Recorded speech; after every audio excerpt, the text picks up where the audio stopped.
क्या आपको पता है मिल्की वे में कितने स्टार है? और आपके लिए ऐसे बहुत ज़्यादा इंटरेस्टिंग फैक्ट लेकर आ चुके हैं। आपने बिग नॉलेज को नहीं सब्सक्राइब किया तो सब्सक्राइब करो, और आपके लिए बहुत ही ज़्यादा इंटरेस्टिंग फैक्ट लाते रहेंगे, तो आप सब्सक्राइब कर लो। फैक्ट नंबर 1, क्या आपको पता है मिल्की वे में कितने स्टार है? मैं आपको बता दूं कि मिल्की वे में इतने स्टार है, अगर आप एक स्टार को एक नमक के दाने के बराबर समझ लो तो वो जो ओलंपिक होता है ना, ओलंपिक के स्विमिंग पूल को भर देंगे। यानी ओलंपिक स्विमिंग पूल को भर देंगे। आप समझ लो कि मतलब अगर जो आप एक स्टार को एक नमक के दाने के बराबर समझ लो तो आपका जो ओलंपिक होता है, जो स्विमिंग पूल, उसको पूरा भर देंगे। आप सोचो कितने स्टार होंगे। नंबर 2, क्या आपको पता है रॉकेट जब ट्रेवल करता है वो कितनी तेज ट्रेवल करता है? क्या आपको पता है उसकी कितनी स्पीड होती है? मैं आपको बताता हूँ। मैं आपको बता दूं कि जो रॉकेट ट्रेवल करता है वो 7 माइल पर सेकंड के हिसाब से ट्रेवल करता है, ताकि अर्थ का जो ग्रेविटेशनल फोर्स होता है ना उस पर ना पड़ पाए और रॉकेट आसानी से उड़ पाए।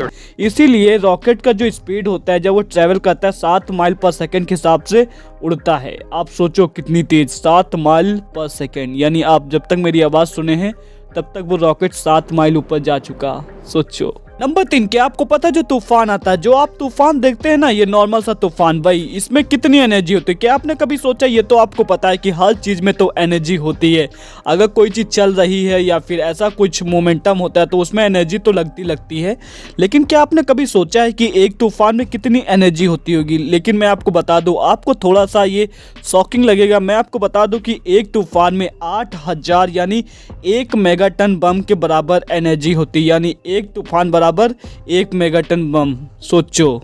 Number 4, age of the earth. क्या आपको पता है धरती की एज कितनी है? मैं आपको बता दूं कि धरती की जो एज है ना, अपनी अर्थ की एज 4.54 बिलियन ईयर है, यानी 454 करोड़ साल। अब आप सोच रहे होंगे कि साइंटिस्ट ने अर्थ की एज कैसे कैलकुलेट की? मैं आपको बता दूं कि रेडियोमेट्रिक डेटिंग टेक्निक से पता की जाती है अर्थ की एज। मैं आपको बता दूं कि इस टेक्निक में साइंटिस्ट ने किसी भी पत्थर को, मटेरियल को लिया और उसकी एज को कैलकुलेट करते हैं। तो इससे तो आप समझ ही गए होंगे कि जो पत्थर मिली है वो 4.54 बिलियन साल पुरानी, यानी 454 करोड़ साल पुरानी। यानी यह पत्थर जब अर्थ की फॉर्मेशन हुआ था तब की, यानी अपनी अर्थ जो है ना 4.54 बिलियन ईयर पुरानी, यानी 454 करोड़ साल पुरानी है अपनी अर्थ। सोचो।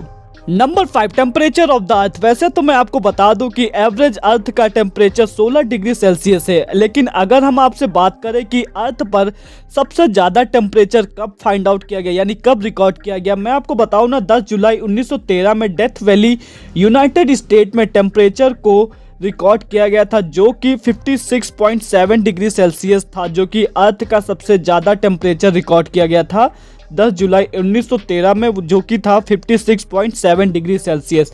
अगर हम बात करें लोवेस्ट टेम्परेचर की, तो लोवेस्ट टेम्परेचर -89.2 डिग्री सेल्सियस था, जो कि 21 जुलाई 1983 वोस्टॉक स्टेशन रसिया में रिकॉर्ड किया गया था। यानी सबसे लोवेस्ट टेम्परेचर रसिया के वोस्टॉक स्टेशन पे रिकॉर्ड किया गया था, जो कि -89.2 डिग्री सेल्सियस था।